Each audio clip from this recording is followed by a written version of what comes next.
Good morning, Stoughton. My name is Michael Hecht. I'm many years an employee at the Scotland Retirement Services in Stoughton. And over the years, I've been privileged enough, given the opportunity to do many programs for WSTO. And in particular, this morning, I wanted to come and talk about a particular celebration. This week was the 80th celebration for the liberation of the concentration camp known as Auschwitz. And I wanted to silence is not always golden, and I wanted to bring my voice in respect to my family and other families that have Jewish ancestors, and talk a little bit about my own personal experience, as well as the culture, the Jewish culture in American culture. First of all, I was a Jewish boy growing up in Brooklyn, New York, and I became 13, and at 13 years old is a bar mitzvah. And it's coming of age, announcing you're a man within the Jewish community. And I was the first generation to be bar mitzvahed. My father came from Poland. My mother was born in Williamsburg in Brooklyn. But many of our family came from Eastern Europe. My father served in World War II. Anyway, and being the first one to be bar mitzvahed, I had many relatives come from all over this country and the world to come in to celebrate it. And in particular, I did the service, the 3-hour service, took the place of the rabbi in conducting the program. Usually a bar mitzvah boy recites a couple of minutes from the Torah.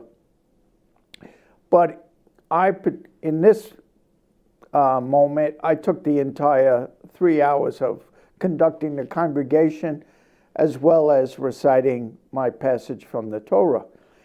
And in the beginning, of course, I was kind of nervous. My back was to the congregation because I would face the altar where the Torah was on a podium. And I started to sing the words from the Torah, and at the same time, I was hoping I was doing okay. And as I started to sing from the Torah, voices joined me, and they were old voices. And everything went smooth for the 3 hours. After that, my father brought me around and introduced me to family that I've never met before. And in particular, there was this moment which influenced me my whole life, as well as triggering me to do numerous art exhibitions from this moment.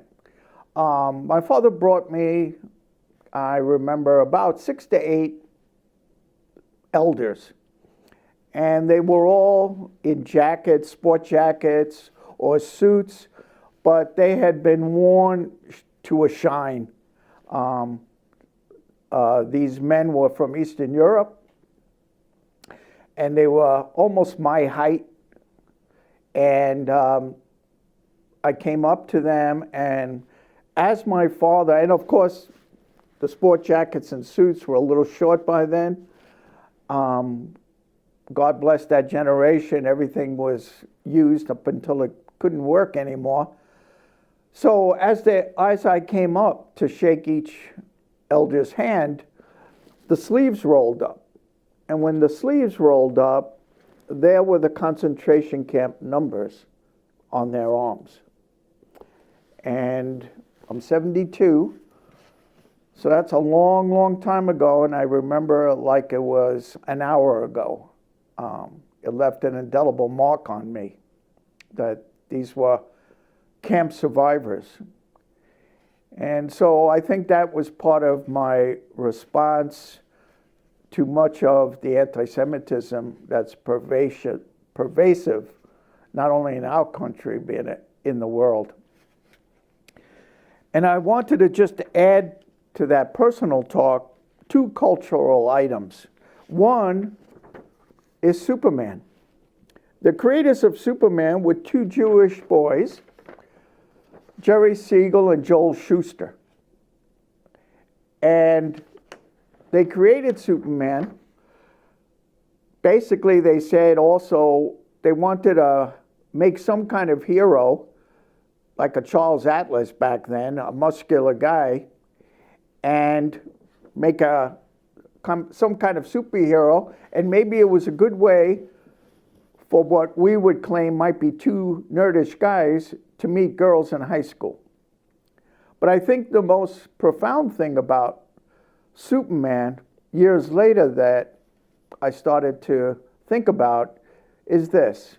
In Judaic folklore, there's a folktale about a giant called the Golem, Golem. And the Golem was a protective force against people attacking Jewish villages. And the rabbi, upon hearing that a village might be attacked, just due to people being Jewish, he would go down to a body of water, a lake or a river, and go on to the sand, and he would walk around 3 times and say a prayer, and out of the sand would come this 8-foot figure, 8 to 10 feet, just a giant of a person. And then he would write E-M-E-T-H, Emeth, and the giant would come to life. And then the rabbi would tell the giant, go to this village and protect them. And the giant would follow the instructions, go to the village, defeat the enemy, and then come back to the spot where he was created. And then the rabbi would say a prayer and remove one of the letters. And once one of the letters were removed, the giant would go back to being sand on the beach. And I thought about this, and years ago I realized, looking at Superman, having Jewish creators, is that Superman was a golem. And the only difference between Jerry Siegel and Joel Shuster golem was that their golem had a cape. The second cultural item, which has always been a tremendous influence on me, was the 1939 movie of The Wizard of Oz starring Judy Garland. As an artist and as a young boy, what really blew me away was finding out that the entire movie was filmed indoors. All the scenes and everything, nothing was outdoors. It was all created by artists. But the thing that got me going was the song Somewhere Over the Rainbow. Harold Darlin and Y.P. Harburg were 2 Jewish boys who wrote the lyrics and music for The Wizard of Oz. And I started to think about one of the strong points in the movie was telling Dorothy to follow the yellow brick road. And it triggered in me the yellow brick road, 2 Jewish men creating the music and the lyrics. And then I read about the first wave of Jewish immigrants to America were trying to escape persecution. And when they arrived in America and found that they weren't being persecuted for going to a synagogue or for being a little bit darker of skin or for looking differently for the Orthodox, they wrote letters back to their relatives and friends and said, you must come to this country. There's no persecution. You'll be able to earn a living. Your family will grow up without persecution. And the streets are all almost paved with gold. And I said, what an easy jump from the streets are paved with gold to follow the yellow brick road. And I can't help but think Harold Darlin and Y.P. Harburg knew people, family, and friends that were writing letters back and forth with this involved. And I've come to the idea that with art is like a plant. You plant the seed, and it may not happen for months or a year, and then all of a sudden it will sprout.